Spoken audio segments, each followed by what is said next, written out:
هذا أفتو وشكل أنت سوماليلاند ميل والبقف سوماليلاند وضيعان باتشوجا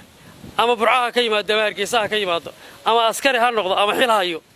waxaan dhagay inuu maqalbaad maqlaysaan hadaa degdeg u sidin wallahi waa aftuubayna oo meelaha waligiin arag baan galeeyna maxaabiisu ma isdhaafsanayna ogaada taa sirada inta ku fashilmay siyaasadda deegaanka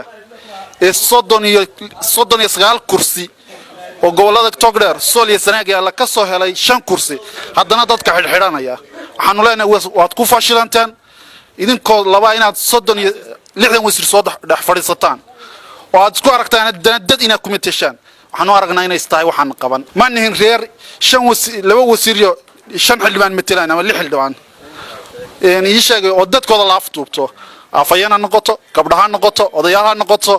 ii sheegay waxaan leenahay ma aqbalayno kuwa siyaasadda ku fashilmay deegaanka ii sheegay doonayay in cuno duubtaan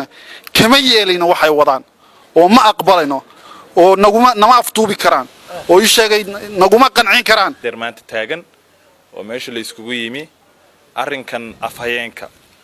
afhayeenka xaqdar uu xidhan yahay afhayeenka waxaa la rabaa in si shuruud la'aan ah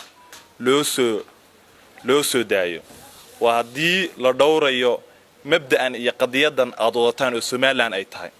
waxaanu leenahay afhayeenka la soo daayo waa oday dhaqameed buu ahaa waa oday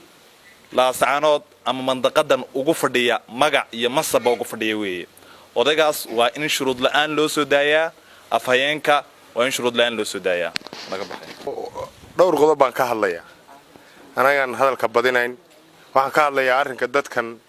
sida aridamaanka la raro ee lagu xidho anagoo jeel leh maxkamad leh gobola caasimada gobolada ugu waaweyn Soomaaliland ku jira mid labaad waxaan ka hadlayaa arrinka afhayeenku wuxuu ka hadlay arrin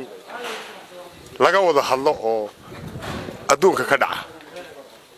xargi muumudnayn anu waxaan qabaa si shuruud la'aana inuu wasiirku ku sii daayo haddii odayaashu daba galeen meel kasta laba daba galay markasta waxa la leeyahay wasiirka haysta